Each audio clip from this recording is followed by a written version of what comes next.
that is too good.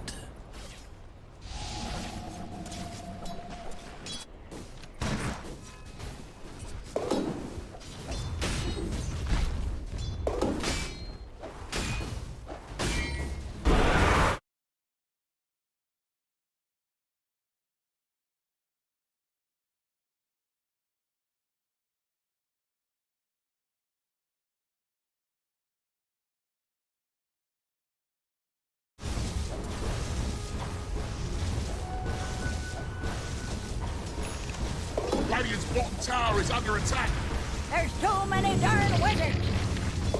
Look, the Dire's top tower is under attack.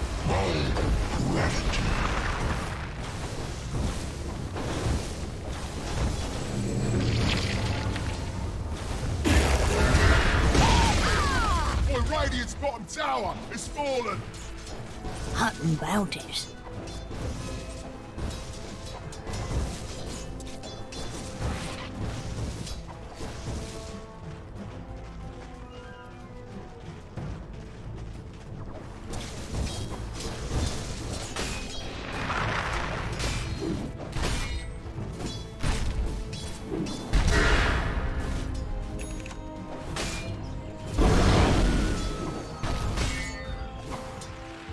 Not on my Radiant's watch. middle tower is under attack.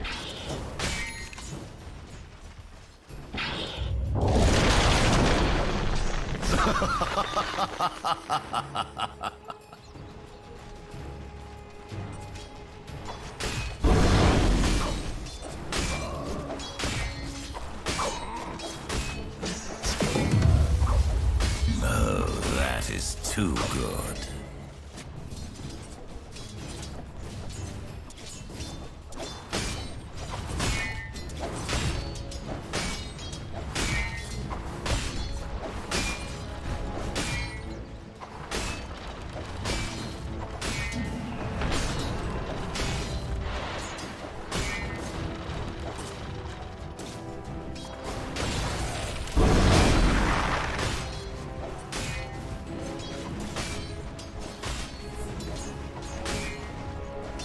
Dire's middle tower is under attack.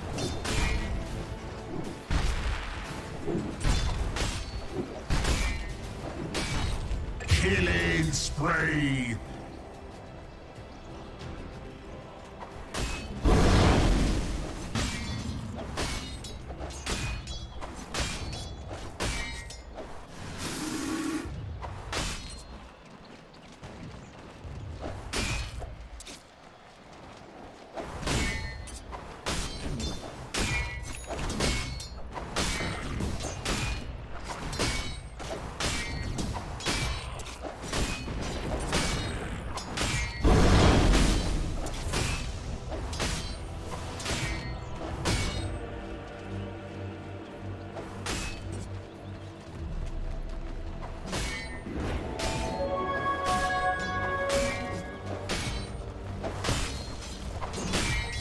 Radiant's bottom tower is under attack.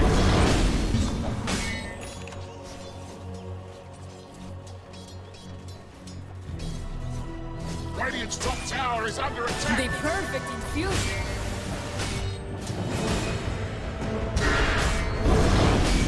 Mega kill. Radiant's top tower is under attack.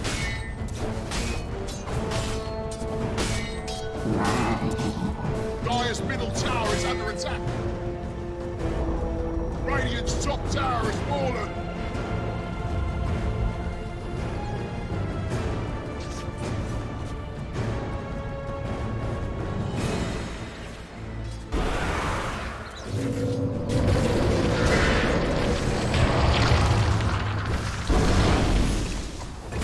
I die.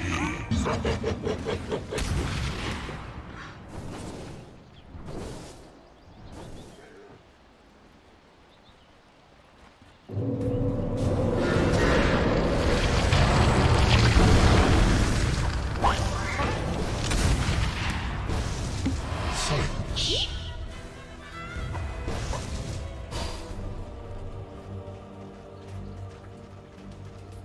Radiant's middle that tower is is too taking good. a drubbing. Radiant's been fortificated. Don't waste your time. Radiant's middle tower is under attack. Radiant's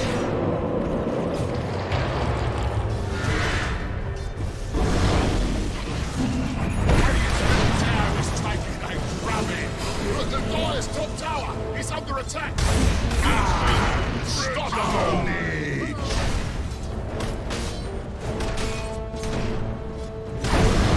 Radiant's middle tower is under.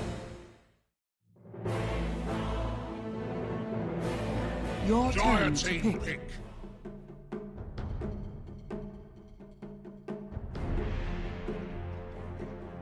Ten seconds remaining.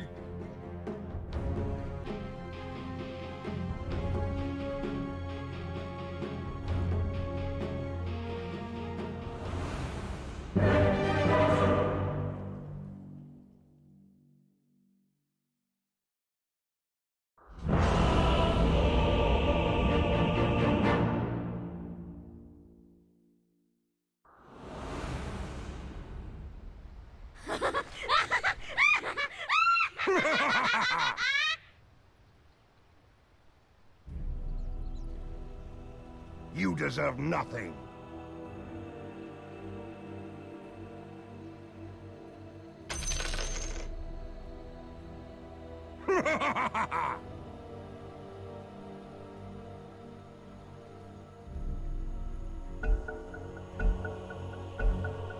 It's in the bag. My best.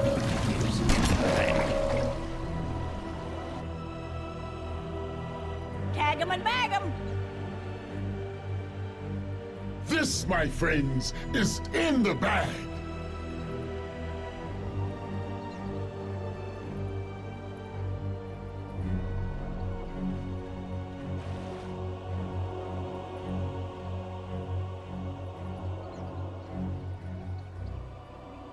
It's in the bag. Boiling rage. You fought badly, died worse. Acts It's like in the this bag. very much.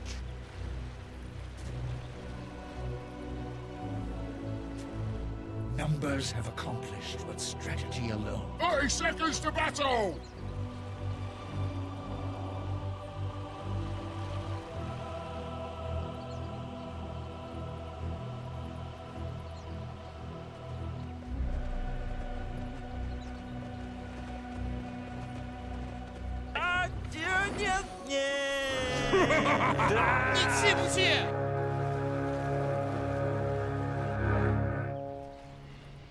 This be about it.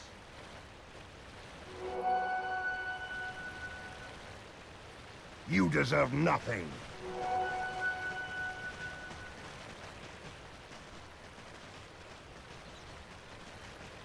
If you win this game, I will be very proud. If you win this game, I will be very proud. Let's go.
Dire's middle tower is under attack.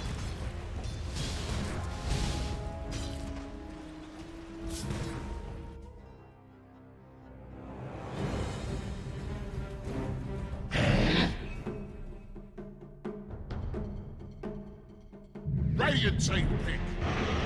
Winter Wyvern.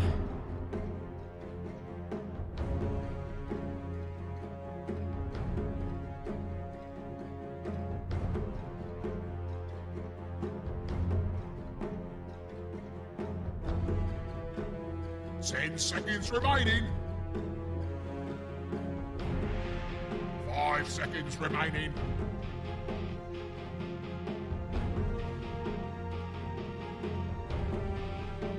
Radiant team pick.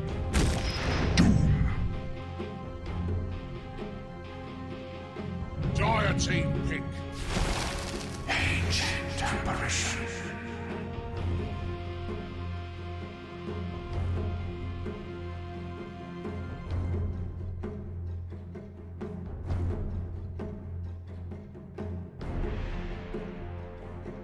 Ten seconds remaining.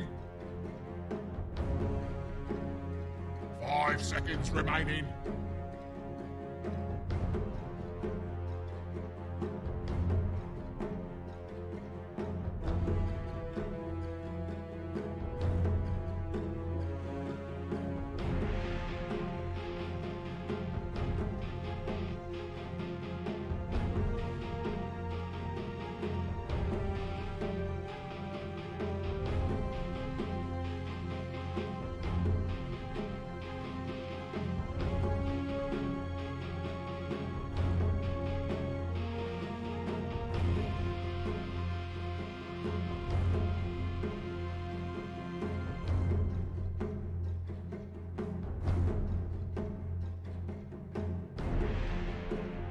Dire team ban.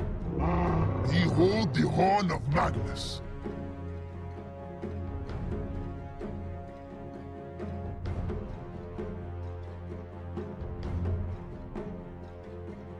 Radiant team ban.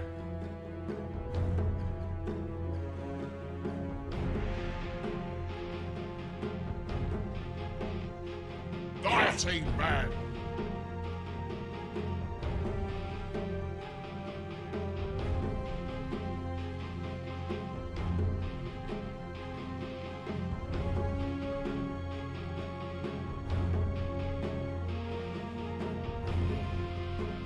Ten seconds remaining. 5 seconds remaining.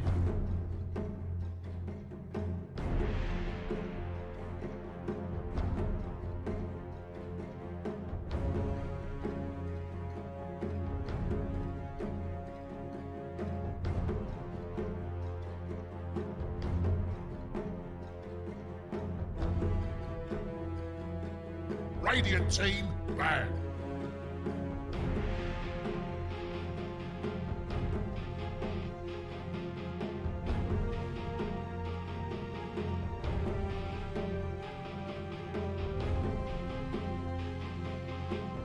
Dire team ban.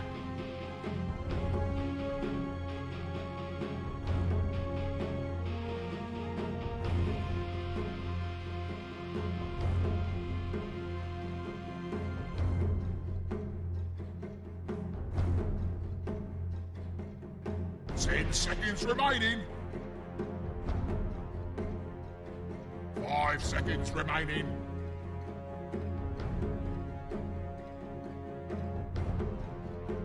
Radiant team ban.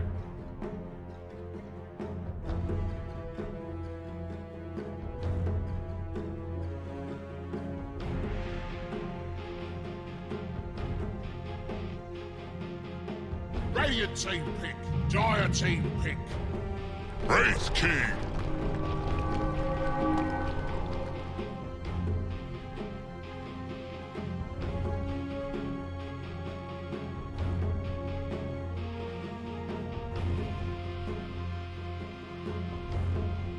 Ten seconds remaining.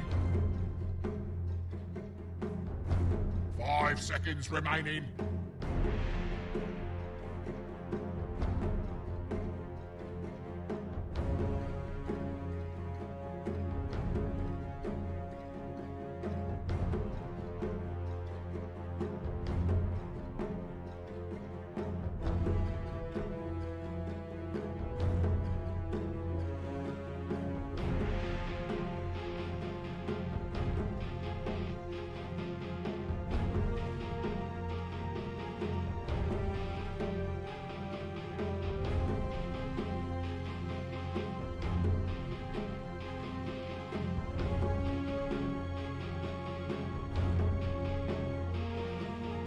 Radiant team pick.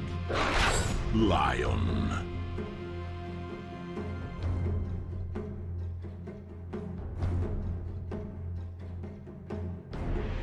Dire team pick. Grimstroke.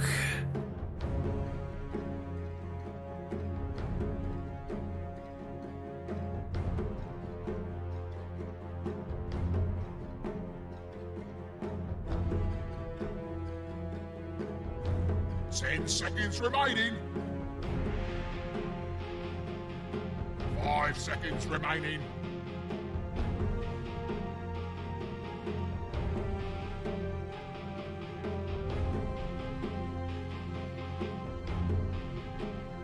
Dire team ban. Tide Hunter.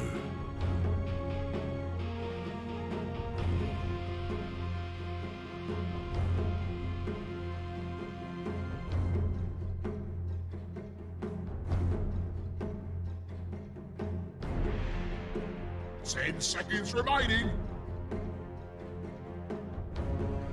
5 seconds remaining. Radiant team ban.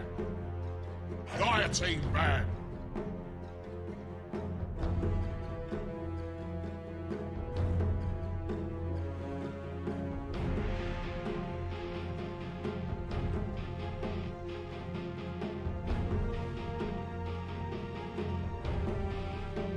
Ten seconds remaining. 5 seconds remaining.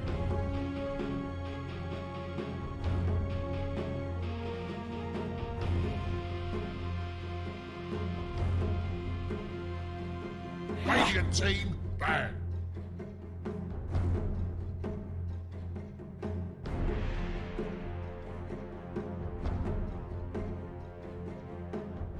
Dire team pick.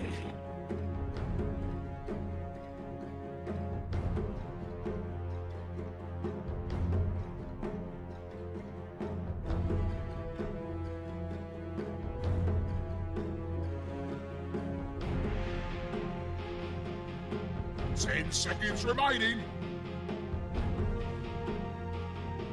5 seconds. You're cutting this close.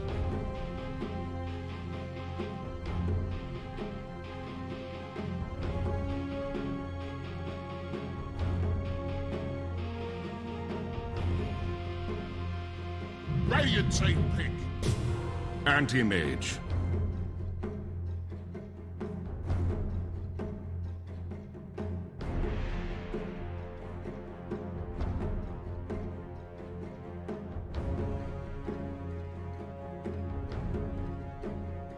Ten seconds remaining. 5 seconds remaining.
Axe. Choose your hero.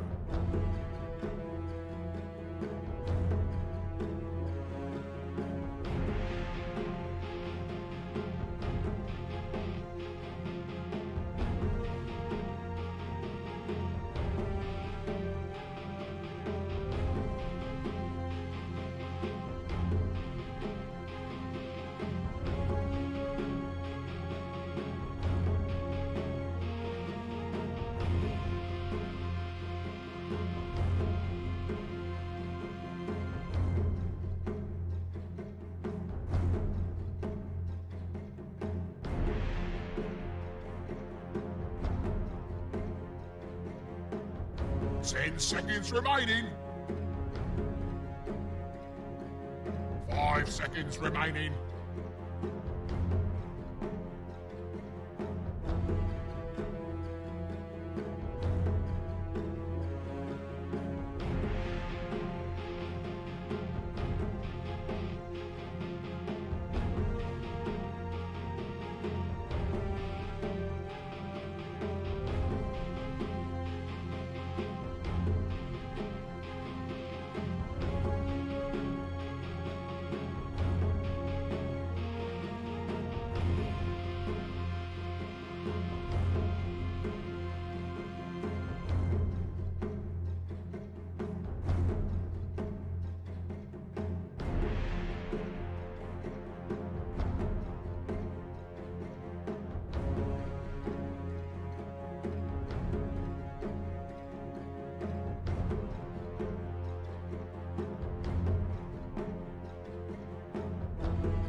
Prepare for battle! Three different performances at the major, but here at ESL One Summer, they are in the exact same place. Lower bracket finals, Kyle. Oh yeah, and I think T1 definitely gonna be a little more motivated, considering that they lost in this position back at the Animajor, but it's a tough test. Alliance Online are killing it. And the Nico Baby AM, we don't see it very often, but keep in mind this hero was undefeated at the major, 3-0. All right, Kyle, you've played with both Hanskin as well as Limp. I'm sure you have some personal interactions with FNG. What is your theory on why Alliance looks so much better online, like here at ESL One Summer or last GPC or the season before that, and aren't able to perform at the major?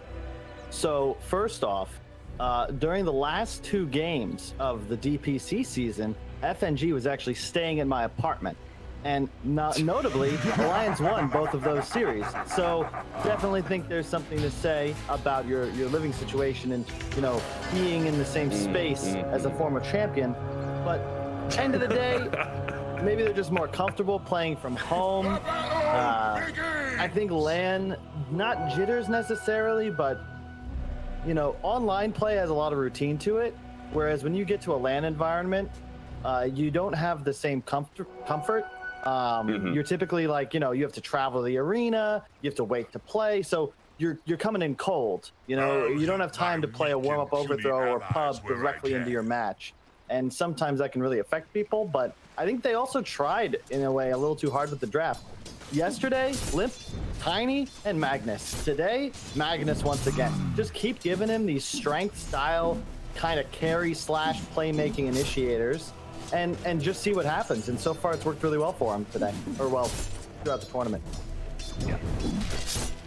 So yeah, top lane, what'd you think of this last pick Axe for Cuckoo? They're gonna have a Grimstroke Axe lane trying to pressure this Animage, but the Animage does have a Winter Wyvern behind. I'll have to see. I actually like it more as a carry against AM because of how incredibly high damage the Manta Shard build can be. You know, completely ignoring AM's magic resist. I've been doing a lot of research for an article on how resistance stacks, and AM, I didn't recognize just how insane it was, but the hero becomes almost invulnerable to Magic Burst later on in the game because of how the mechanic works. So I think the laning phase will have to go well. Grimstroke is pretty nice in this sense. It allows them to apply a lot of extra pressure. I would worry for Cuckoo though, because you need a blink post Vanguard really early on. Nice skewer. A lot of harass. Yeah. Good amount of damage put on to Carl. They do have the water runes coming up, and Carl does still have a bit of regen left. As you can see, he's trying to contest whatever CS the Limp is going for. Bottom lane is going to be the Wraith King into the Tide Hunter lane, who's a hero who is very adept at being able to deal with Wraith King and his skeletons and the small instances of damage. Kraken Shell just deals with all of that. Doing a lot of research into damage block too. I was hoping we saw Spectre in the Tide. That's it. First blood. Just slowed down too much by the Arctic Bird, and now Cuckoo's gonna find most of his mana is gonna be burned away as Nico Baby takes the opportunity to put the pressure on 1v2. Yeah, I found out earlier today, damage block affects physical damage reflected by Spectre Dispersion.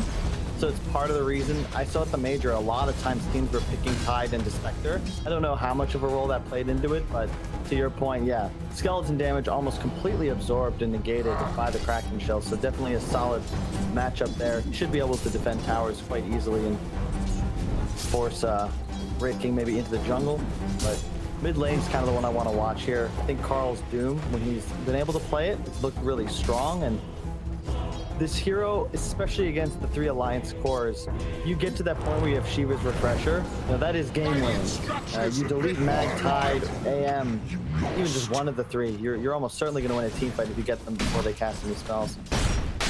Yeah, the pure damage is a good way of being able to kill the AM if he can get it off on the Animage, right? It's just the danger of the counter spells. So yeah, Carl, both in his performance in lane and throughout the game, is going to be so important for T1's victory.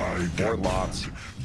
Yep. My 2 favorite heroes against AM are Slardar and Axe for this reason, because you always get the disable. You don't have to worry about counter spell. You know it's guaranteed going to land. And I love this Nico, the early Orbit Corruption. Again. So good. Unto death. Yeah. This is the way to play AM nowadays, I think. If you're not going Orb of Corrosion, unless you just have a really bad lane matchup, you can't actually win as Anti-Mage, like, just get an Orb of Corrosion, run people down. Supports are free all the time. Cuckoo is going to be forced away, so that pull is probably going to get the entire camp denied. So Cuckoo is not happy with how this lane going. And Tide Hunter, he's feeling all right, you know? Like, big difference, I think, between these 2 off lanes. Cuckoo's getting more CS, but he's having to burn through regen constantly. This is another. Is this a kill? Oh no, he's okay. Then not quite able to go that deep because he does have 3 levels of Empower in this lane matchup. And not a bad side. Both sides probably going to play a bit more passive. I will say I actually kind of favor T1 into the later portions of this game. We also neglected to mention they do have the Grimstroke Doom combo, so initiation for T1 is going to be key. The one flaw with the Alliance draft is that their initiation really requires like a huge spell to be burnt.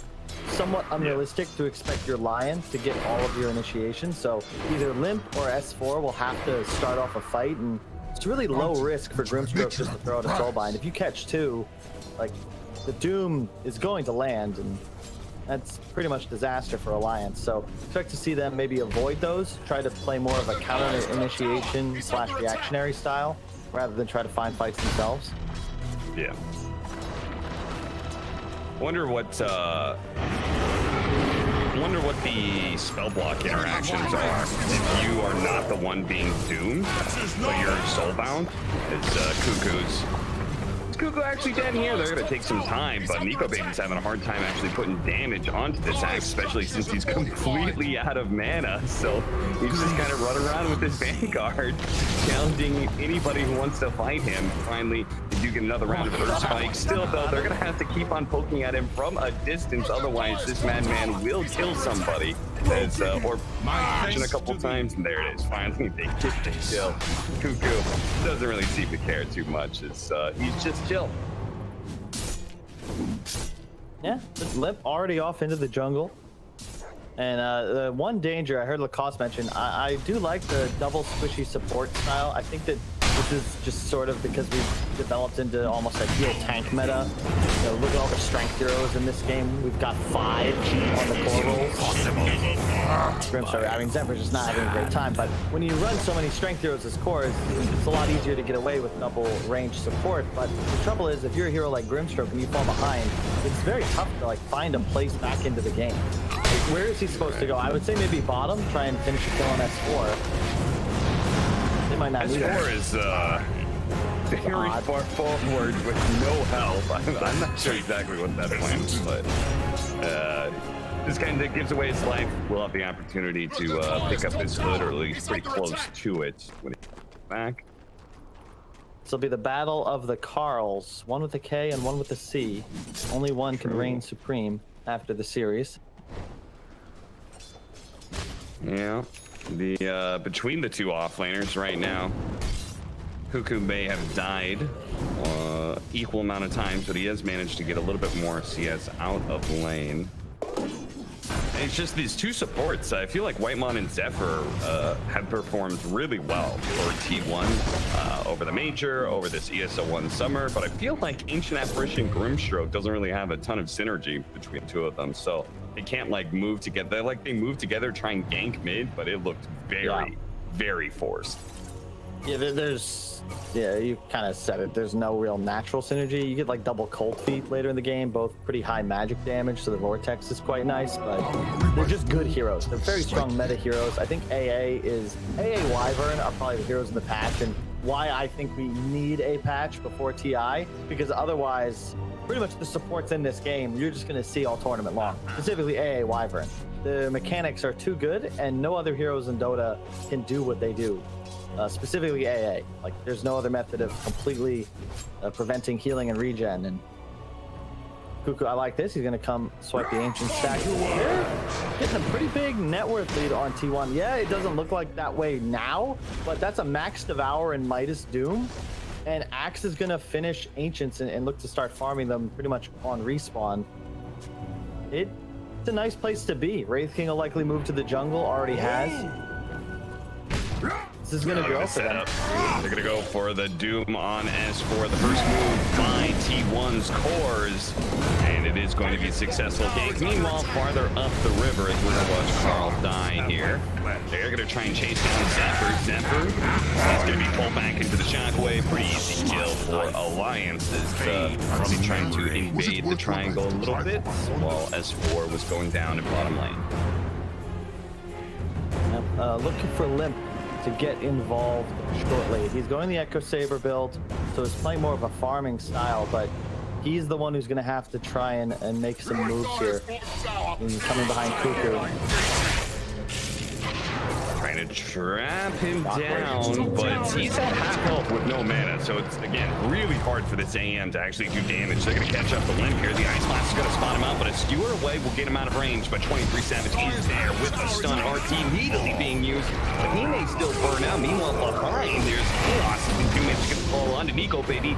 They bring him down? I don't think so. They just do not have the damage, so Carl's just going to run down FNG, it looks like, instead. Ultimately, it's going to be a support for support trade-off, but RP did have to be used to save Limp's life. That's most unfortunate. It's the Max and Power build. I've seen this a couple times from Max who play middle, but it's really difficult to do anything when you go this style. I think he just more than anything wants to bump up Nico Baby and help them accelerate a bit faster. Cuckoo is just crushing S4. Slowing him down, Battle Hunger. If he gets like 3 spins, tower is He can get a calling blade off. Maybe it's just one or two. Is it good enough? He's just He's below got- the line. Oh, no.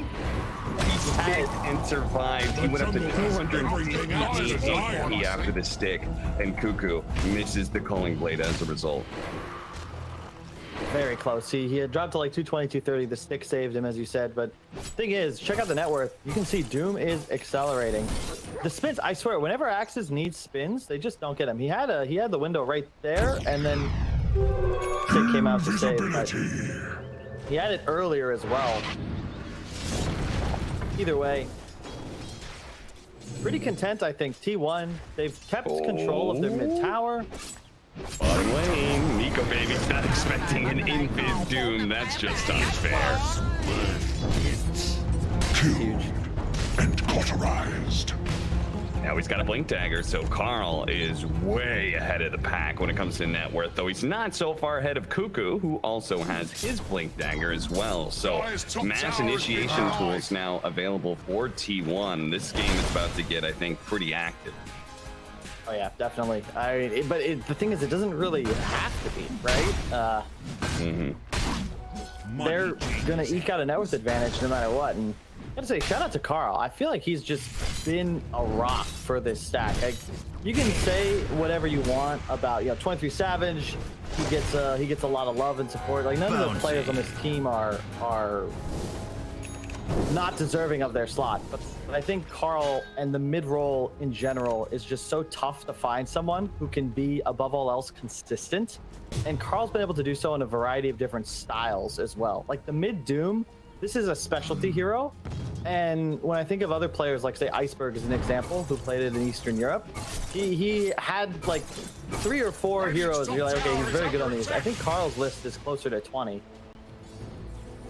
No, he's certainly been stellar for T1. They're going to try and go for an advantage in triangle. They pick up a kill on Honskin, but they're going to run into the Ravage, into the skewer like fins. They're all going to fall here as Fuku is going to be the last one left alive, but he's got nowhere to run to. 3 down from a big move from Alliance. Nicely played by S4, just scooping up right behind him like that with the Ravage.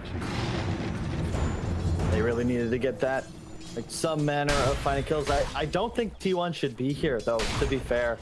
There's no real objective they're playing for in this side of the map. If you want to make this kind of move, I think mid-tower would be a much better choice. And in this case, they're doing so without Doom. And there's just no need to make any sort of play with Doom on cooldown and without Carl. Like, just wait the extra 30, 60 seconds. They're really not pressured by anything.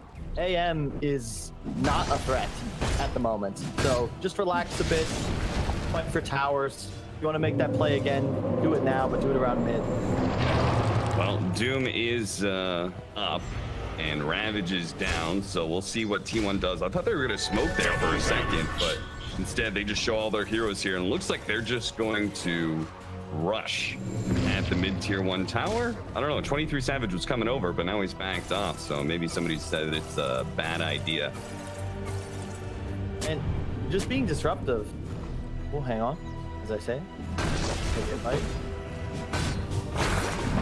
23 Savage is going to be picked. They're going to burn away his mana. He's going to stick charges, but he's not going to be able to get it off double ultimates. Put him down before he gets the chance to save his own life. Yeah, a really nice smoke from Alliance. You saw 23 Savage, he placed his own ward. Now they're going to get the ward too. So, like, the best smoke you can hope for, because you kill Vision and you get the enemy carry. It looks like he is probably maybe not supposed to be there, but you don't expect your ward to be seen by already smoked heroes. Again, like T1, I really hope that they just make a move for this mid tower, though. That was the opening just before. Now, Ravage is coming back up in 20 seconds. That window is shut, and their movements now will be against an Alliance squad at full strength. Notably, Nico Baby, he went for the Echo Saber build, so Limp's gonna have to be really disciplined about ensuring Empower's always left on. It's better in the sense that if you are empowered, it's better to spend this money than try and like save for a Battle Fury or something. But it also means Nico Baby is going to be a lot stronger early in these engagements. So he'll likely be getting involved. You can't give away free towers, but now T1, they'll make the move. Skewering on back, Kuko getting ripped apart by all this damage. Jeez.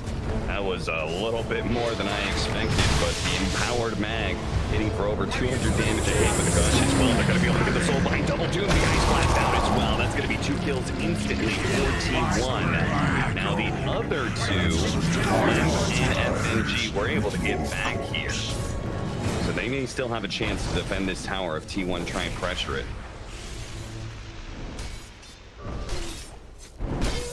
We'll see. The Dire's top tower. I don't think they really have the ability to do that just yet. The build that 23 Savage is elected for, unless did he just change it up? What? Oh, he went for Blink straight away. Just kidding. So he had Radiance queued up for a while, but he just straight up purchases a Blink Dagger. I think this is the right move because it'll allow them to capitalize on the pretty big team fight edge they have at the moment. And if you try to go, I don't know, Radiance in this game, like what would be its purpose, right? Yeah. Farm a bit faster, sure, but it's not as if you win for guaranteed into the hyper late game. In fact, I think that their timing is going to be a bit limited, specifically around Carl's Doom and his item progression. Like the BKB is insane. He'll be able to go in, Doom anybody he chooses, likely the Mag or the Tide, and theoretically Savage then can get onto a backline support. They really want to find the Wyvern, which I think any game you see the hero, you're going to hear the casters say, because it's just necessary. This guy is a game winner, especially when played by FNG.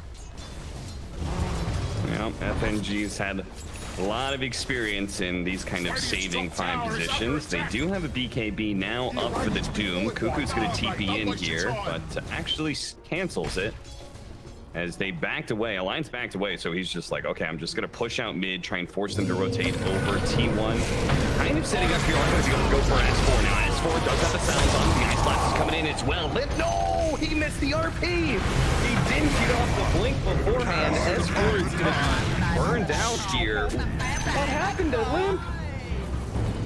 The Scorched Earth, I think. Oh, yeah, I think you're right. That is so annoying. We'll watch that one again. As you could see, Limp was setting up to be able to hit the RP, and then all of a sudden, boop. It's a deceptive AoE. Wait, was it? Was it the Scorched Earth? Did it hit him all the way over there? Or did he just miss Blink? I think he just missed Blink. Oh, check it out after the fact. Can't believe AM plus 8 armor talent, level 15. That's so good. Yeah, and he is farming up a machine thanks to the Empower. Maybe not quite as much as a Doom, but that's just a little unfair to compare to. He is going to have his Manta very soon on Nico Baby. Meanwhile, Carl's Doom already has a BKB and is working towards Shiva's. Now, I actually was watching the T1 OG game yesterday, and I saw early ban, maybe it was the BP game, the early ban of Doom, right? And I thought, somebody asked me, like, why are we banning Doom? And I said, for T1, I feel like this Doom is really good for them because they're so good at late game team fights, and Doom always gives you a late game edge. Do you, in general, agree with that? It just makes the game plan simpler, right? Like, you're always going to have tools to win an engagement. You never really feel like your draft is going to fall off, so it allows T1 to just play a more balanced style. Like, if you, instead of Doom, are running pretty much anything that doesn't have Devour and Midas, like, you're on more of a clock. But even in this game, you're playing against Mag, Tide, Anti-Mage, but it doesn't feel like you're on a clock at all. And I think that's all the power of the Doom. Yeah, no, I totally agree, especially with Hanskin describing T1's style as being very oppressive. Like, they like to pressure you a lot early on. Doom is certainly a hero that, as you're saying, like, can go late game thanks to the way he generates gold, but is also able to be active and pressure enemy heroes. So it's kind of the best of both worlds for T1. Yeah, but you can see their gold lead is growing. You know, you don't typically see this against Empower drafts, but this is what happens when you have a Doom, a Wraith King, just constantly farming his Cuckoo. No, he's going to go BKB, so they won't have the Manta Shard Axe. I think that's actually a pretty big power spike if he does go that route, just for killing the Anti-Mage. Because They will have some difficulty with that if they don't get the Doom off. Yeah, I'm a little bit surprised he isn't going that route, because as you said, the pure damage is so effective, but I guess maybe they feel like that would be putting too many eggs into a late game basket. Still though, I mean, I'm looking at this is mostly a single core draft for Alliance, right? Like, this man can scale up and do a lot of physical damage, but they're mostly riding on the AM's late game output. I feel like Doom always is a pretty good answer to that. Just crazy. I haven't seen mid towers alive this long in some time. It's 22 minutes almost. No Roche threat, and because there's no tier 1s, you can't really make a play for Roche. You need to make a play for kills. They're gonna go for it. Savage. 23 Savage has the shard, so he is not gonna die here right away. But on his second life, he can come back and just instantly die again. He will. There is nothing they can do about that. There's just too many heroes on top of the carry of T1. Now, not only is the Wraith King dead, but reincarnation is on cooldown. T1 are not going to go and let this Roshan happen for free. Smoke breaks. Cuckoo, look at this position. The DD. On scan. Top tower. Didn't get this DD. Oh, stop coming in. The two-man soul fight with the Doom and the Inks. Well, just beautiful stuff from T1, and the fight is seemingly already over as the two cores are dead. As for he's trying to go for the kill on the white man. Winter's Curse does actually hold them in place and kills the Ancient Apparition finally. Maybe they can get out of here, but they're not going to win this fight without their 2 damage dealers. Hey, okay, Cold Embrace after Cold Embrace is saving him. Carl's done with that nonsense, though. He chases away the Winter Wyvern, while his other 2 allies focus on the Escort Night Hunter. 3rd core down, and Alliance lose control of the pits. 23 Savage is back online, and he wants that mid tower. Gotta respect T1 a little bit more, Cat. They have no Ravage.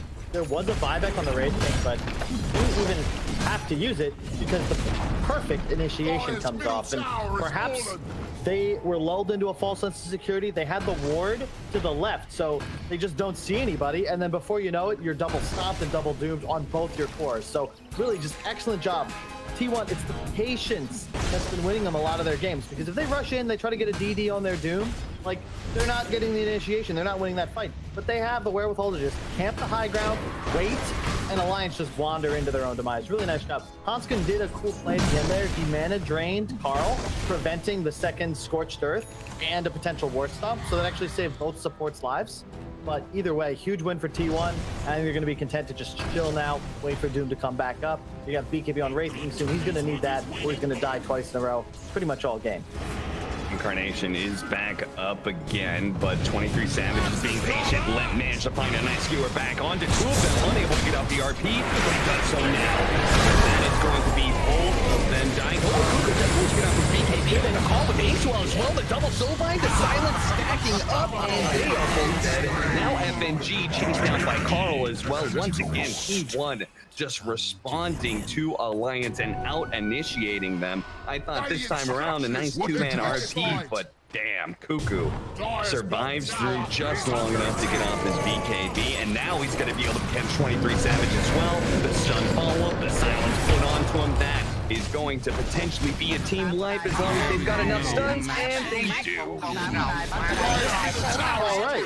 Yeah, hit him with the tips, too. I like it. What in the hell is Nico Baby doing back there? Either way, that is a team wipe. And Alliance just, again, they don't respect the power of T1.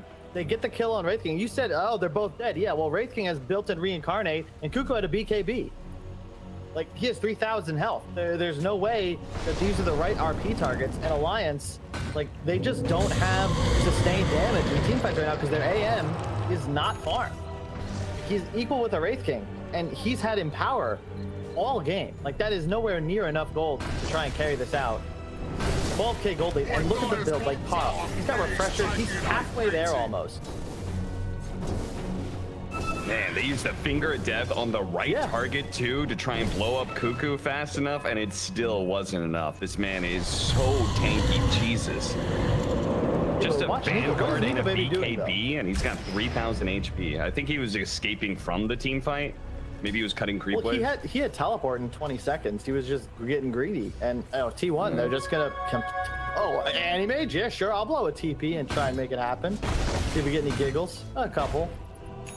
And it feels like, Kyle, that that pressure that we're talking about, that late game pressure of like, okay, we don't actually outscale the enemy, that I feel like Alliance is feeling that pressure a lot, and that's why they're trying to make these moves, but they're not doing it as cleanly as T1 has been able.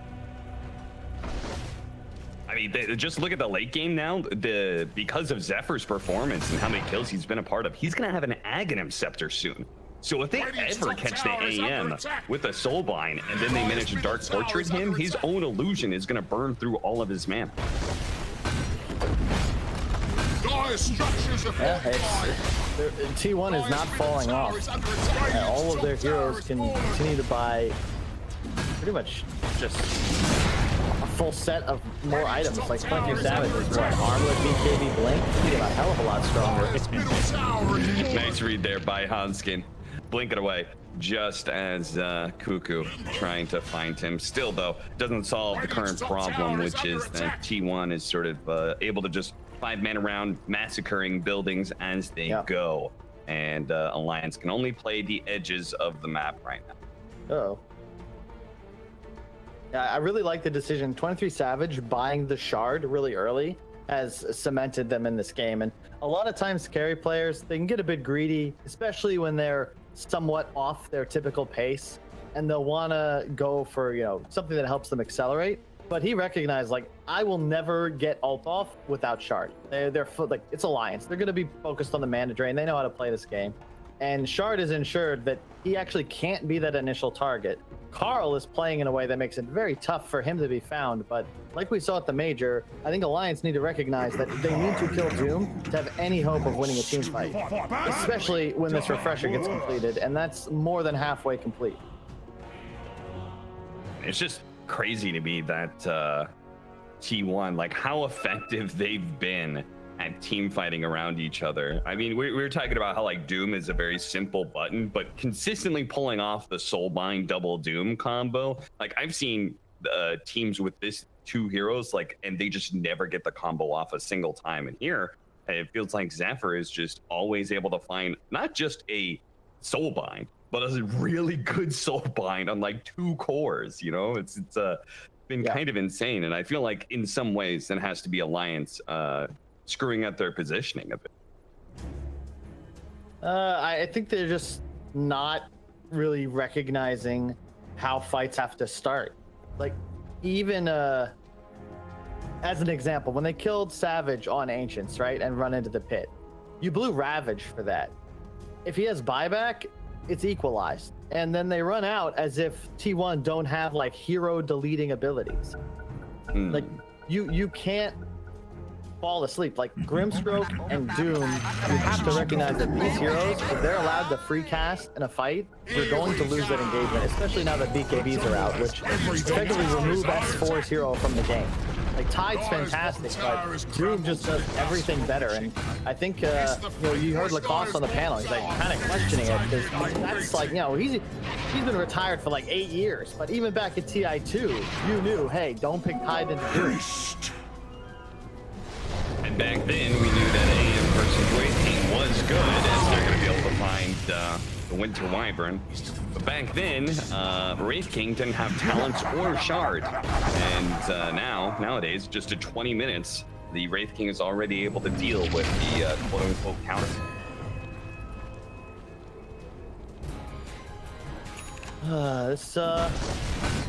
Yeah, I mean, T1, they're just chilling. They are in no hurry whatsoever. Alliance at some point are going to get feisty. They're going to think, all right, we got our spells. We're falling behind. Let's try and get a gank going, because they just don't have the space on the map for Nico Baby to really confidently stretch his legs. But I don't know. Oh, they get the No, S4. That's 1,000 damage crit. Ice Blast as well. BKB being used just to make sure they do get this kind of free kill that was available. Very unfortunate for S4 as he was just about to take that DD and then maybe 23 Savage doesn't have the same kind of damage that threatened him. But now 23 Savage, after getting that killed, is just going to force things around the Roshan pit, and they're going to play the first stages of the game. Radiant's bottom tower is under attack. Now, the other thing about the BKBs that are really interesting is that it kind of removes FNG. Like, the whole support duo just can't play Dota into this triple BKB, and they picked them up quite early for all three heroes. They had them before 25. Wyvern Curse, obviously, it can freeze the unit, but if you are BKB'd, you're not going to be brought in to attack that ally, so you don't have that turnaround potential. Like, Alliance, their whole draft is kind of engineered on this idea that the Wyvern and the Mag kind of cover each other, but Wyvern can't do that. You can at best stop a hero for a couple of seconds. You don't know what's happening. Cuckoo's just trying to take the outpost, and Hanskin was just messing with him for like 20 seconds straight. He threw 2 Earth Spikes and a Hex each time to stop him from getting off the outpost. Obviously, they will eventually get it, and they will very likely be getting this tier 2 tower as Alliance. Oh, look at Carl, man. He didn't, I love it. He didn't get the refresher. He went back for Eon Disc. Because the only way Alliance win a fight is by killing him, and now you can. Ah, that's a good point. Sick. Like, refresher wasn't needed, right? You already have double doom thanks to your Grimstroke. If you survive and cast R, you will win the fight for your team. Oh, so, it's here, Kyle. Oh god, the Ags too. The Aghanim Scepter, Dark Portrait against an Anti-Mage. Oh god. And Cuckoo, he's closing. He'll have a Mantis. Like, they're just so strong. Like, every item they're buying is massive damage increase.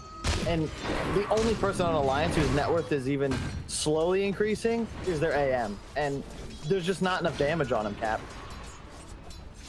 Now an AC, that's a 10 armor switcheroo. I mean, Alliance, they do have this big team fight that they've got 3 different heroes with just the massive team fight changing abilities. They've got Ravage, RP, and Winner's Curse. But it feels like even if they get off the dream scenario at this point against the 3 strength cores and not having any percentage-based damage, they're going to have a very hard time actually winning that team fight, even if they do hit the biggest stunning ultimates. They need a miracle. Carl has Arcaner and he really wants to get in. Oh, and the smoke out from Alliance, but they're going to run right into 23 Savage. Zephyr just wants to look, they're ready. They just want a soul bind. Right out of the sword, he can lead a soul binder, double two. It just keeps happening. They're so good at it. What do they need it? They get these combinations, and now they're going to be able to get the call onto FNG as well. So Winner's Curse is already thrown out, but it doesn't do anything. Grimstroke actually using his fingers. There goes the Dark Portrait. He's silenced up. He's King Swell, and now he's going to be called as well. Oh my god, they didn't even need the doom, and it showed. They just swamped Alliance with straight up soulbind and beautiful blink initiation. It's just absolutely perfect stuff from T1, man. That was, I mean, look at the pop off too. I mean, they just crushed it. Like, they didn't lose an engagement after like 15 minutes. And honestly, it's like not even competitive for the last half of that game. Like, Alliance, they went with their bread and butter. Like, this is a draft that they've won games with. They beat OG with something similar just yesterday. But T1, they have this concept where they're outscaling. They hit a better timing in the mid game. All the BKBs come out. And Alliance just like, well, shit, like, what are we supposed to do here? And I can't even tell them. I don't know. I don't know how they turn that game around after that big fight at Roche. I mean, I'm going to say game 2, there's no way they give away Doom to T1 again. I feel like that was a bold drafting decision in the first place, and after that game 1, it's not happening. It would be a very bad mistake. I think that they've also proven on T1 that the Doom can be...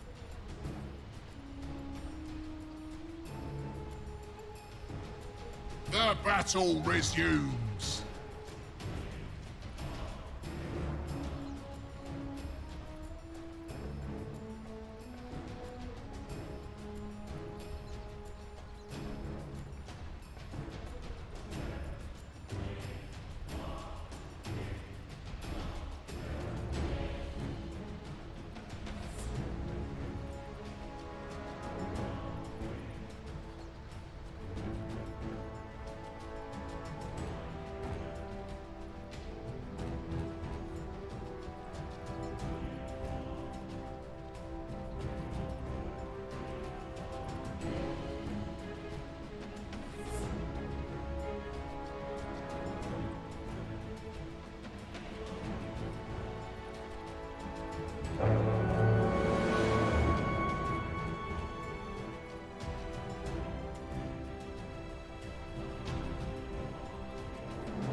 exactly. I'm shocked that T1 picks Luna into the Shadow Demon. You just imprison Luna and get a better version of her from the illusion. You don't get to play Dota. I think this is one of the biggest baits I've seen, because Shadow Demon's job will be, I use Disruption and I use ulti on Luna. That's gonna be pretty much it, because there's still one support that can save people. That's Winter Wyvern, can split up the fight with the ulti.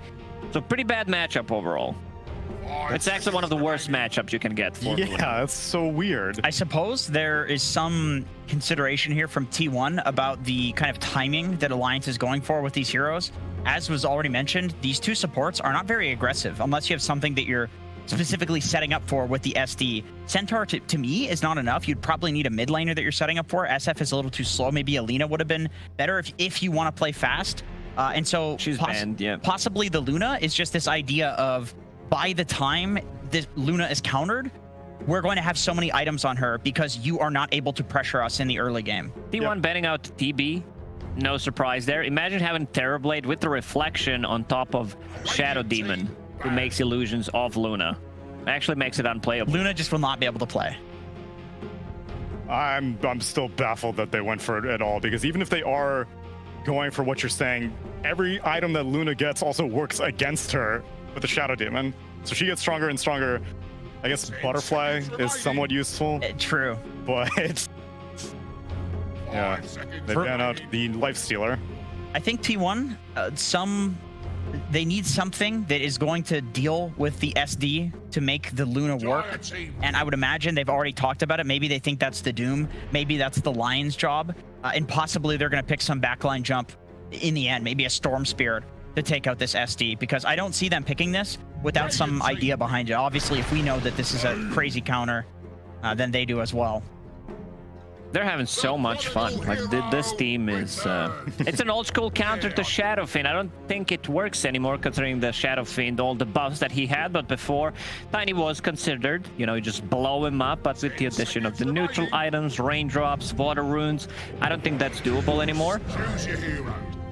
And Nico Baby picks up something demonic sounding. What was that hero? Chaos Knight. Okay.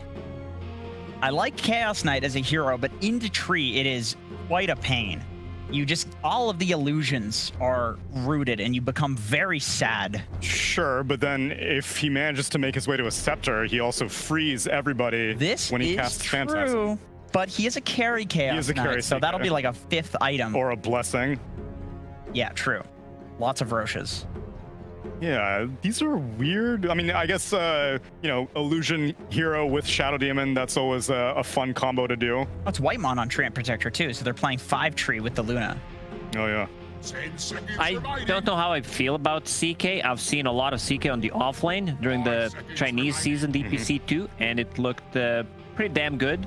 As a carry role, when you have a Shadow Fiend on your team, I don't think I like it. Like, you can make some of the extra illusions. Maybe you get a Manta Style or that Axe that you mentioned to be able to get out of the Treant Protector ulti, get those illusions going. But there's a decent amount of AoE coming out from T1. They got Tiny, they got Luna. Sign me up for T1. In this game, SF should definitely go for the magic build and have CK be more of the traditional carry. I think that makes a lot more sense with the timing and who they want to fight around. Have you guys played a support late game against current CK? He just stuns you, and there's a CK illusion for 6 seconds doing 100% damage to you. It's the saddest thing to be a support against that. That's the shard we're talking about. The shard is ridiculous. But have you heard the gospel of Eon Disc? Let me tell you, if you you can pop it. You can pop an Eon Disc. That's true, yeah. The range on it is so huge that it would legitimately be a counter to Eon Disc, I think. Oh yeah, pretty good. Enough to make you go for Alliance? Yes, I think so. I like them. Okay. Well, we'll have to see what these exotic picks are all about. The Luna into the Shadow Demon, Chaos Knight, which Insania actually played as a carry in their Liquid run, but not much success. Let's see how it all goes down. Game number 2 with Capitalist and Kyle. Yeah, it's going to be an interesting one. We get to see T1. Not only did they get their hands on the Doom again, Kyle, but they also got the Treant Protector, which is the combo that they beat LGD with, I believe, in like game 2 of that series. Yeah, I can't believe they got Doom. The Alliance certainly answer it better, but T1 have demonstrated that This is probably their favorite hero in Dota to utilize, and you can see why when now it's Cuckoo playing it, and they're able to then flex Carl onto a matchup mid that's going to be better suited to taking on SF. I will say I do disagree with Jenkins a little bit in the Magic build SF. I think SFCK is really cool because of the minus armor stacking potential. Maxed out Presence of the Dark Lord gets you to -7, and then max out Reality Rift is -6 to the target. So that's a pretty impressive amount of physical damage they're able to output based on that. But we shall see. Part of SF versus Luna, like this is a matchup that is pretty old in Dota, and if you do go a right-click build, like the advantage that SF has against Luna, like these drows, for example, they just have the range advantage on Luna. Yeah, that's the point. You know, you're building for like that butterfly, satanic, Daedalus, Scott timing, right? Which are obviously those are all very expensive items. But the idea is that yes, you go toe to toe, you have the mixed damage to threaten as well, and then the AoE fear if it's necessary. So I mean, you're definitely gonna have the Doom target handed on your back this game as Limp, but theoretically his Wyvern should have an easier time helping him out. But once again, I think T1, they're going to go for these early BKBs, and it's going to make it a lot more difficult for FNG to really turn things around. Now, they pointed this out, Whitemon is going to be the one playing the Treant Protector. I think it's so interesting that these two supports can kind of swap around, because again, the last time that they played this Treant Protector against LGD, they had Lion Treant Protector. It was just they had Zephyr playing the tree and Whitemon playing the Lion. So they are just apparently fearless in swapping around these heroes between the two of them. Yeah, and I really like what they've done too. So they play aggro, block the wave offensively, so that they can now ensure lane control with their tri-lane. Both supports are going to block camps with their bodies. This is a really cool way to play Luna. Probably one of the best carries for aggro tri-laning in Dota 2. Yeah, and it's not like the Doom is going to be that pressured. It looks like he's already taken a bit of damage, but ultimately you have Devour. So even if the lane goes a little bit rough, you always have that farming mechanism. Disruption, and Whitemon takes a bit of damage, but ultimately they're being zoned out of the creep wave right now. That does not feel good. They got a lot of denies as well, even the support's helping out with a couple. Mid matchup for Carl isn't ideal. I mean, SF is going to farm and he shoves the lane better than you, so end of the day, he will always be able to get water runes. But Tiny does have some really nice kill threat, and both supports could play a role if they want to try and take out Limp. But as you said, top lane Cuckoo, he's just getting XP under tower. Like, he's going to be just fine up there. Turning on the Whitemon here. Didn't really land the best grass. Hanskin is actually really going for this one, but I don't think he can actually get the Shadow Poison stacks to kill Whitemon, as it's only level 1 anyway. They're gonna block the camps once again and continue to keep the creep equilibrium firmly in their favor. Limp does manage to finally kill that Observer ward, so he is going to have a bit of an advantage on Carl. Not only just the range versus melee matchup, but now an experience advantage. Wow. This is one of those really cool maneuvers that I love to see. When you consider, like, the reason they have this edge in the side lanes is because they game planned around wave control, and obviously Alliance, like, they don't expect an aggro tri-lane, so they don't think to do the same top. And if you check up there, you know, Cuckoo still has that wave pretty close under his tower. He rotated jungle, wanted to grab ice armor, so he will miss a full XP on the wave, but you can just see in the CS disparity, like, Doom is going to be okay, whereas bottom lane, like, they actually just don't have a move. Like, once again, the double supports are going to block camps, and Alliance, like, they can't stick in the lane. It's way too close to tower, and the chase potential of an Orb of Venom tree. Did that? Okay, I was wondering. I've never seen that interaction before, but yeah, if you're banished, you'll still block the spawn. Okay. He is going to get stomped here. They're going to build up a lot of damage. These illusions are doing a lot of work, but they're going to turn around onto Escort with Leaf Seed. That'll heal up Whitemon. Then he's not threatened. In fact, he gets the first blood against Escort. Savage. Yeah, he's just keeping lane control. Like, this is beautiful from T1. They're going to trade free farm, but the thing about this is that when you win the aggressive tri-lane and you can keep lane control, it makes it so much harder for Alliance to react. Because a support coming top to Cuckoo, they'll have a level advantage. So suddenly in a 2-on-2 scenario, they're going to be able to equalize. Whereas bottom, if a support leaves, Luna with a huge XP and gold advantage is going to be just fine in the 2-on-2 to zone out almost as hard as we're doing currently. Mid though, that's where Alliance have an edge, and I think Limp may need to get aggressive maybe earlier than he would like in terms of rotating around the map, because no one else on his team really can. They don't have a support that's made to rotate, so it's going to have to be the SF. In which case, that leads us back to kind of the magic damage build, right? Because that's usually how SFs build if they need to be more aggressive than normal. I mean, just like, you know, the same way we saw Nothing to Say at the major, you know, on his Leshrac. Just kind of move over, grab a rune, a couple quick spells, find a kill. I just mean like, hey, I'm level 7 SF. I'm going to grab a rune and I'm going to go kill side lanes. And that is something that I thought was interesting. Glad you mentioned Nothing to Say in the Leshrac. That was how LGD tried to counter Treant Protector, was this overwhelming pushing power. Not this kind of like chip damage where Living Armor is very effective. They would just bulldoze down towers. And I don't think Alliance is going to have that same opportunity. No, definitely not. And I love that the first easy camp spawn Hanskin's going to get is at 5 minutes. May end up dying here as he's quite low, but never mind. The ice armor, man. What a nice pickup for him. Nico Baby's apparently not slowing down. He's really wants this kill. A 3-second stun, but he still cannot keep chasing it. They do manage to kill S4, meanwhile, in the bottom lane. Thing is, they put I mean, that's a lot of points in Chaos Bolt early on. I typically see this at most 2 points. Oh, they're going mid. Oh, he missed the toss back. And now Carl's actually in trouble. He's taking too much damage. Carl's going to have to run away before Lim can get that last hit in, but he's got Fairy Fire. Turn around, and he gets the final nuke, the 4th one to secure the kill onto the Tiny. What a big turn by Lim. That was really well played. Especially once he recognizes that he's not under threat because of the missed toss back, he immediately starts thinking, I'm killing Tiny here, and he lands it. Really, really good stuff. If he can get the rune now, he'll be in a dominating position. And it is going to be bottom lane. That'll be contested as Hanskin will be forced to pick up the regen rune by Whitemon.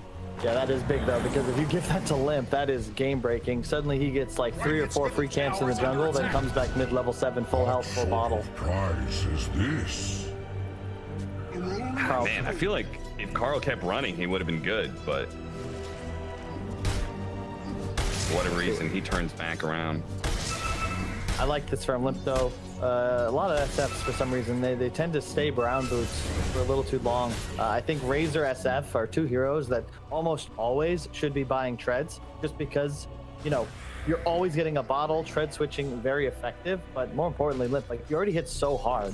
Having just Agi treads is one of the most cost-efficient items in Dota in terms of damage output for gold spent, so just very value in this case. S4, poor man, he's level 4.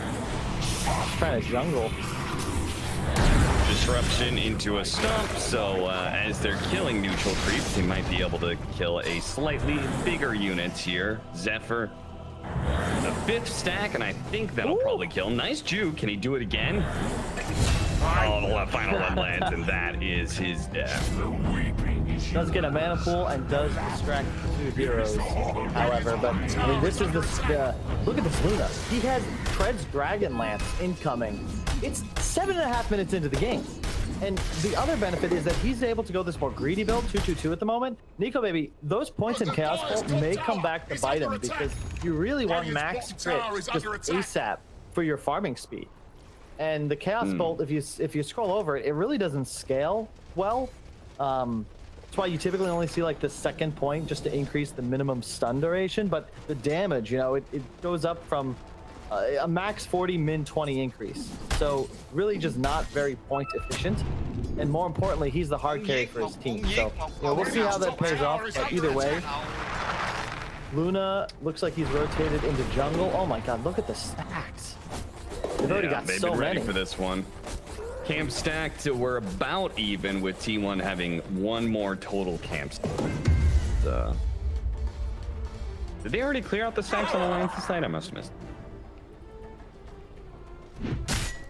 Yeah, looks that way. So. Either I'm sorry, I mean SF is a way of doing that. No matter how many creeps are in camp, he's killing them about as fast. And he is going to be going the Hurricane Pike as well. So looks to be more of a right-click build as Echo Saber build up for Nico Baby. I'm almost beginning to wonder if they just picked Chaos Knight because it's an Echo Saber hero. Everyone's buying this item. It's possible. It's really nice against Luna, to be fair. Like, with no PL available, CK is probably just next best. I was a little scared. Was Naga banned and I didn't see it? I do not remember. I didn't notice a Naga ban. Because I mean, PL Naga, maybe a Terrorblade are what you would look at first, but picking Terrorblade into Doom Lion's a bit awkward, so more likely they're just like, you know, you need an illusion hero, you can buy Echo Saber too, why not? Oh, damn. That positioning from FNG, that should have been a gank that killing the Chaos Knight or Winter Wyvern. One of them should have died there, but FNG creates just enough confusion and the Stampede gets him out of danger. So no kill on the first rotation from Carl. Loyal warrior. And Cuckoo not having the greatest time. This isn't going to be that super fat Doom game we saw previously. He didn't get a Midas at 7.5 minutes. Interesting from 23 Savage though, he skips Mask of Madness. He's going to be rushing Yasha after the Dragonlance, so not as efficient at farming things like the big Ancient stack. You can see it's actually why he's going to back away. No, just kidding. He found a DD, so that is the dream when you have so much. And oh, that's why he found the possessed mask, so you don't actually need Mask of Madness. That's pretty nice. Nothing like possessed mask to just give you a free change up in your item build. And now they're going to farm up that Ancient stack. Nico Baby is really posturing to try and take this top tower, but I don't know. Cuckoo just seems to be constantly in their way, and if they really need to, they can always bring the Train Protector up there, because Whitemon is now level 6 without the use of the Tome, I believe. So all this solo experience he's gotten bottom lane, thanks to Luna trying to do, you know, just jungling up, means that they are at a bit of an experience advantage as well. Oh, never mind. Maybe it's just on the support. The Lions is actually ahead in that regard. Radiant's middle tower is taking a drubbing. I mean, it's Limp too, though. Limp is level 11, so this is just the SF effect, especially when you get that solo kill middle. And yeah, I do like this. It'll be at least starting as the right-click build. I think that Dragonlance into big items is the way to play this hero now. Magic build isn't bad. It's just if you want a magic build SF, you should probably pick a different hero. That would be how I'd look at it. Like Leshrac as an example, who just can itemize solely for survivability and provide earlier tower pressure.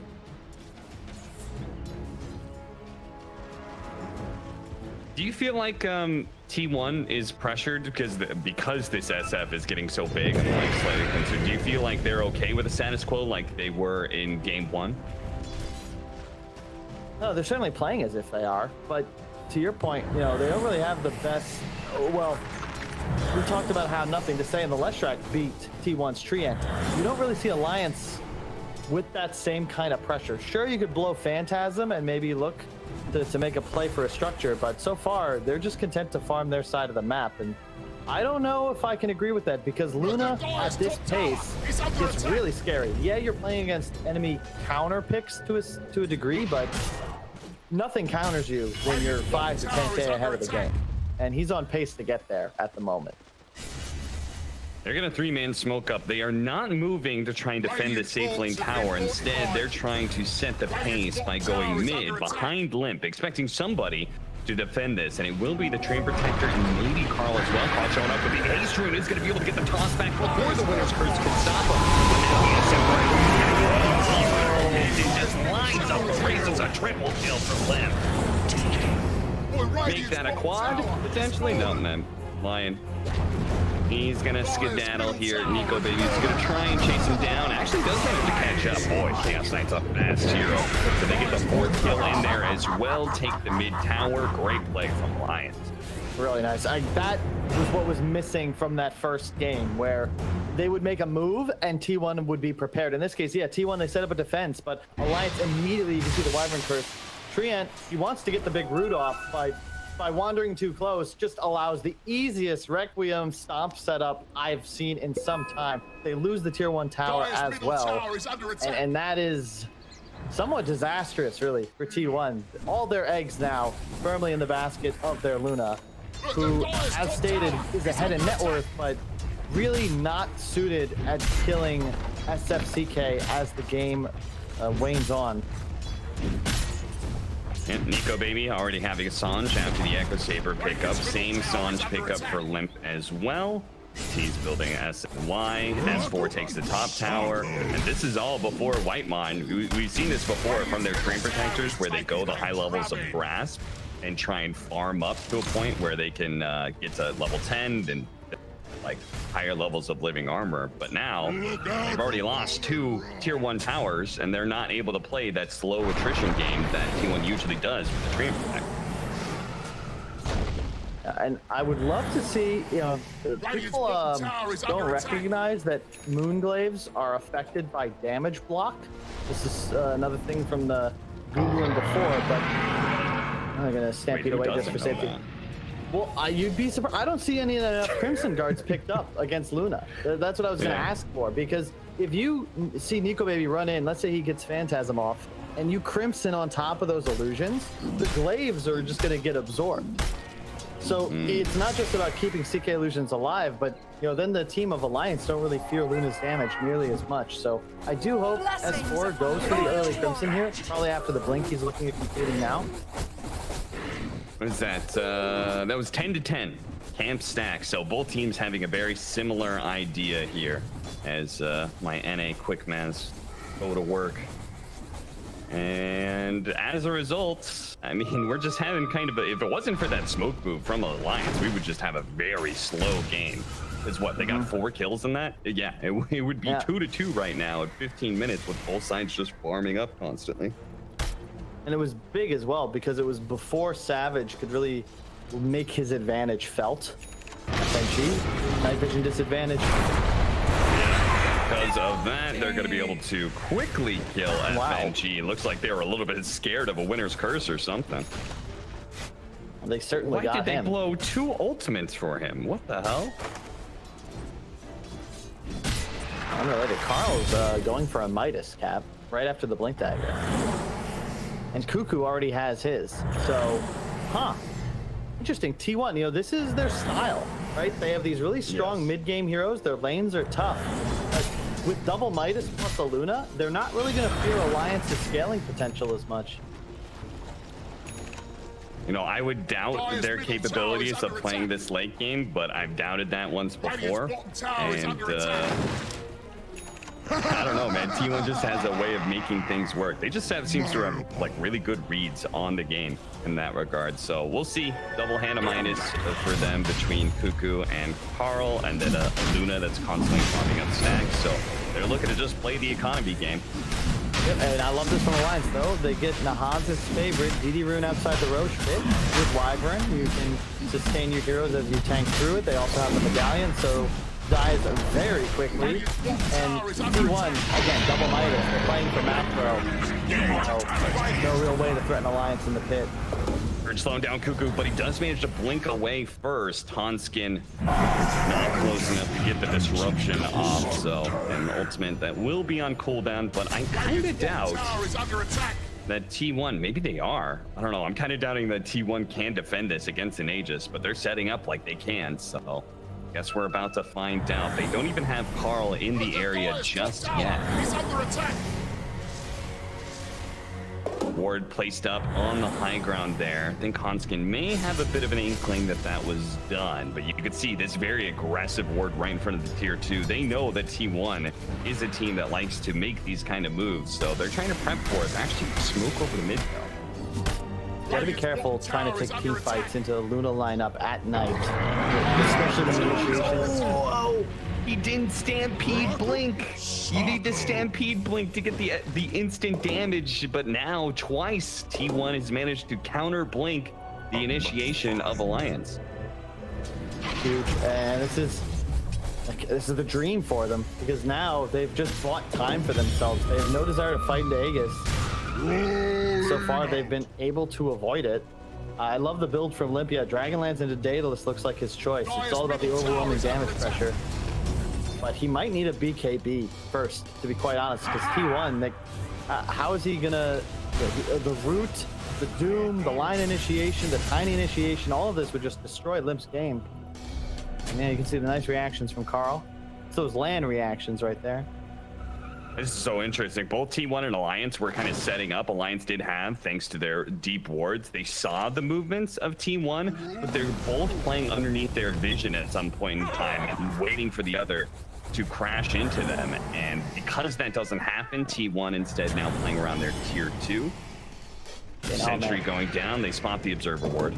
Savage with the Grove Bow feels very good. In addition to the Dragonlance, he's now at pretty much base SF range, so won't be as punished by Limp. Will still have a bit of an advantage thanks to the Dragonlance of his own. Very nice though to play around your multiple melee cores. Will the smoke move come out is the question. Aegis still possessed by Limp for another 2.5 minutes. Alliance would really love a fight for a tier 2. Outpost control, very critical this early into a game. They really wanting to go on the Aegis hero here. The ward from T1 spots him, but again, don't want to go on the hero with the extra life right now. They still have Carl like farming out these other areas. They're going to smoke themselves in. And this high ground ward of Alliance may be a bit deceiving. The smoke, they're going to move in and be able to spot some heroes here with the daytime vision. They see Nico, baby, and they're going to plan their execution. They're going to run in with an Exo Doom. Immediately, the Chaos Knight is just out of the team fight. They're going to stampede and try and get everybody else out on the side of Alliance. But Cuckoo, he's going to chase. Same goes with Carl, missing out on the toss, which I think he wanted on an ally. Maybe tossing the Tree Protector with an Overgrowth mid-Centaur stun.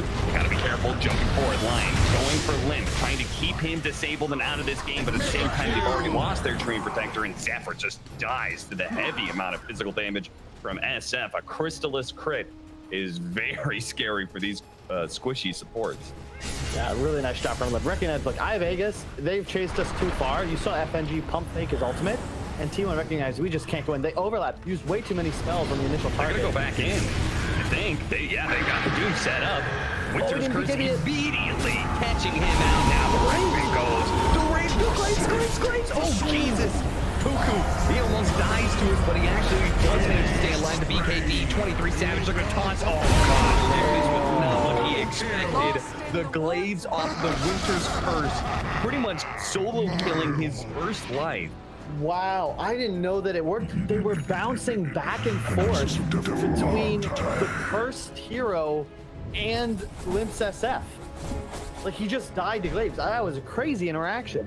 And yeah, he just dies. And there's the Chrysalis, as you said, the damage output sick, but no BKB, Cap. So on respawn, he's just immediately dead. Oh dear, and now T1, their hand of minus are gonna pay off. We're gonna watch that one again. Look at the Glaives. Look at this. Look at this. Oh my God. I mean, S4, I think maybe did him a disservice there by just providing the glaive bounce. And yeah, beautiful from Carl just to follow up. I think from that panic as well, they missed the Requiem damage on Winter's Curse. So just one bad thing after another. A 3,000 net worth lead for T1 as they are beginning to find that their Midases are definitely going to pay out big dividends if they can continue this. They'll have a big net worth lead going into late game, and in which case, I don't know exactly which lineup I really prefer, but I mean, just economy game, you got to be back in T1. They're soon going to have a Scotty on the Luna, it looks like, so she's damn far. And it feels like 2 games in a row now, Alliance just kind of, for lack of a better phrase, they get too many selfish items. You know, a bit of the what I call the BSJ bias, where instead of buying game-winning items like BKB, they go for the Sanj and Yasha, right? Which isn't bad, but when you get like Dragonlance and SNY and Chrysalis, suddenly you just don't have a BKB. Whereas if you look at the T1 philosophy, their Doom says, okay, look, I'm not going to get anything like no drums, no Solar Crest. I'm just buying a Midas. Now I'm good to scale. This counts as my one macro move. Immediately I'm buying BKB. And the only reason T1 can confidently take that fight is because 23 Savage, he has a BKB. Like, he's not targetable. He's not killable by this Alliance lineup. And just And, really. and why is BSJ in that term?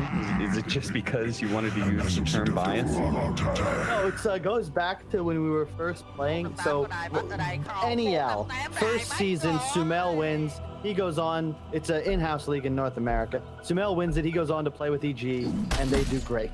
BSJ, he actually won that second season. So this was back when he wasn't biased BSJ, but big-headed BSJ. And I would tell him, please, Brian, I understand your gyrocopter. Like, please stop, buy BKB. Stop buying Sanjay and Yasha every game. And he would never listen to me. And then he didn't join my team. He joined IX Mike's team. And now we're all good, but definitely with some animosity due to his forever lack of BKB purchasing. Well, T1, as we've got a bit of issues here. They're just having a good old time, and they should be. They're feeling this game right now, and I believe the win percentage was heavily favoring Alliance for most of this game. I think in part because of the carry matchup. The Dota Plus had them like above 75% win percentage, but they've managed to pull that back down to near even, which is actually better than what the game started at. The game started with Alliance being favored. It looks like 55, maybe even 60-40. I think. Would you agree with that? Do you feel like it was a big contract? Dota Plus does not like Luna. Okay. And just to clarify, before we move on to the game cap, just saying, Brian is a lovely guy. Very sweet, very humble, and it's all in good fun. You can make fun of your friends, guys. Yeah. But of course, Brian's friends with a lot of Twitch chatters, so that's why they also make. That's true. He's just a lovable guy. Everybody in Twitch chat that's spamming BiasJ, lol, they're all actually. Yes, exactly. He's very popular. One of the most popular streamers in Dota 2, of course. Speaking of popular, T1, I think, have earned a lot of fans through both their performance in the major and so far ESL One Summer. I just love, like, these guys never seem to take a game off, right? Like, no matter what, like, I had, I'll be honest, low expectations for them coming into the major, but they're demonstrating, like, this SCA region is one to be feared. You look at the qualifiers, and on paper, you're like, oh man, EU's got to be the hardest because OG, Enigma, and Liquid, and Viking, etc. But then you look over to SEA, and it's actually like kind of terrifying because they only have that one spot. TNC, OB Esports, Fnatic, Execration, Boom, Omega, and then the Team SMG, my pick to win it, has mid-1 KP, like stacked rosters with like average 10 MMR is like the norm, and T1 are the best of the region. So I guess we shouldn't have been surprised when you consider how deep the field is, but I was not expecting this consistency. Like, they've really got something going, and they're riding it. Not figured out, although perhaps we can't know for sure, because for some reason Alliance doesn't ban Doom. Yeah, they seem to be rather stubborn in that concept, insisting that they can beat it. And who knows, maybe that'll still play out. The Scotty now complete 423 Savage and almost has the level 20 talent coming in soon. Well, what do we else? We got BKB on Cuckoo, Zephyr with the Blink Dagger. BKB is going to be coming up next for Carl, but he went back for an Echo Saber, so as Carl has just been, it seems like, focused on recovering his game. These other two cores are flourishing because of the space they made. Now it looks like they're going to set up for a smoke. Let's see how Alliance is able to respond here. They don't quite yet have the Satanic done on Limp, which they would really want if this initiation comes true. Cuckoo, the smoke is going to break. He's going to jump forward. He does. He's going to jump forward straight off the Limp, but the two-man stun on top of that. The tiny combo is there as well with a finger of death. They put that floor down. Now they're going to be able to catch up to Hanskin. 3 dead. Another beautiful initiation. Being on the low ground and still finding the right jump, that is so impressive. T1 is so good at initiating these late game team fights. Oh yeah, and the thing is, the BKBs, Cap, they just pop them. FNG, what is Wyvern if Curse isn't able to be used properly? Like, 22 Savage, he just ran past and continued killing heroes because he's immune to the effect. Like, what does Wyvern accomplish for you? You know, a weak laner, yeah, you've got a Cold Embrace, but there's so much magic damage on T1, it doesn't really keep that hero alive for long. And 2 games in a row now, no good Curses. The one mid for that team fight was great, but in this mid to late game period, FNG just completely neutralized. One coming back in. They don't want to let 23 Savage walk away. He's going to be perched up. Disruption. This is going to be the scary combo that we were talking about earlier. Oh, close out, but the Luna's already dead. They did not respect how Shadow Demon counters a Luna, and now they're gonna lose not only 23 Savage, but possibly Cuckoo as well. Blink away. 1 second, 1 second. Oh, he had it for just a beat there. He pops a BKB, but I think he's still gonna die as the Scorched Earth is up. He's gonna get that bit of extra movement speed, but the BKB does eventually run out.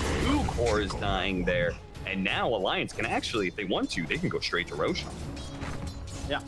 That is a pretty huge miscue from T1. They got a little greedy thinking they could continue pressuring for the racks, but if they just back immediately and wait for spells, they're going to be okay. But Hanskin, that was a great TP. Credit the improved range, because he actually was able to teleport to outside of the base and then disrupt from the low ground. That was only possible because of that change from the previous patch, where you wouldn't be able to just like TP to that spot. Either way, really nice job. And yeah, Luna disruption illusions, very strong. Now Hanskin with a big smile on his face after that one. They do have the direct counter to Luna throughout most of the game, so they should not be too anxious about the fact that T1 is kind of out farming them, just because they have, I think, the superior tools. They did not go Roshan, which I'm a little bit surprised considering their minus armor. They may not have known it was up. Winter's Curse going down just to be able to get the successful D ward off. Whitemon will not die to that. And either way though, T1, they're still feeling confident. They would love a BKB on their Tiny, because then the entire squad can operate without fear of the Wyvern. But man, Limp is just committing. He's just skipping it entirely, going for a Satanic instead.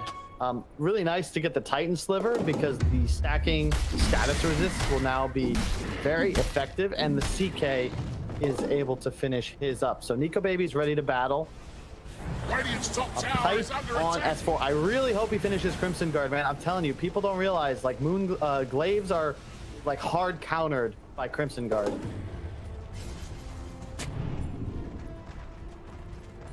Each glaive bounce functions as like an individual application of damage that can be blocked. Mm-hmm. Well, I just haven't seen a whole lot of Crimson Guards in general lately, so maybe they just, you know, kind of forgot about the item as a concept, just because it's like, if it's underpowered, you don't really want to go for it. They're going to use this Stampede to try and get out of here. They do counter-initiate, blowing up Zephyr immediately, and almost catching 23 Savage. S4 just a bit shy there on the blink. They're going to find Roche. There's so much minus armor. T1, they're going to need a buyback. They want to defend this. He's setting up. T1 actually getting close without their Lion buying back. They are apparently, I mean, much like in game one, they had that situation, a blind blink in whiff there from Cuckoo, who just picked up the Aghanim Scepter. Oh my god, the Shadow Demon. That breaks the Luna. So she's not going to have Moonglaves anymore, right? No. So yeah, no need for Crimson Guard anymore. And that applies through BKB, so no Aura, no Glaives. Man, T1 are actually in a bit of trouble now. What's Cuckoo got? So suddenly I'm looking at him as the main late game. Shiva's skipped, so he'll go straight Refresher. But now they've got to find this SD. Yeah. No, there's no way they could take a fight if Shadow Demon's just allowed to sit in the back. If he gets off the Disruption Purge against 23 Savage, you're going to get Luna illusions that are stronger than the actual Luna herself, and she's broken. They're going to try and bait out 23 Savage a little bit, smoking behind him, but Alliance, they're not going to move for the obvious hero. They're going to smoke themselves up, sneak into the Roshan pit. If they want to go up into the high ground, they got to loop all the way around here. Trying to go up that funnel would be a disaster. Yeah, this is something we haven't seen in what feels like a while. This long stare down across the river as both teams hold their high grounds. Well, I mean, that's the thing. 23 Savage is playing for efficiency here. He's going to push out bottom lane and then TP back in, it's looking like. Jumping forward. Oh, jeez. Carl just going in. BKB, but he's immediately perched up, and now Nico Baby with the illusions is going to chase after him, but the BKB does protect the Tiny enough that they're able to back away. 23 Savage is back here, but now they don't have a BKB up for the Tiny. Alliance, though, are still going to respect the team fighting power of T1.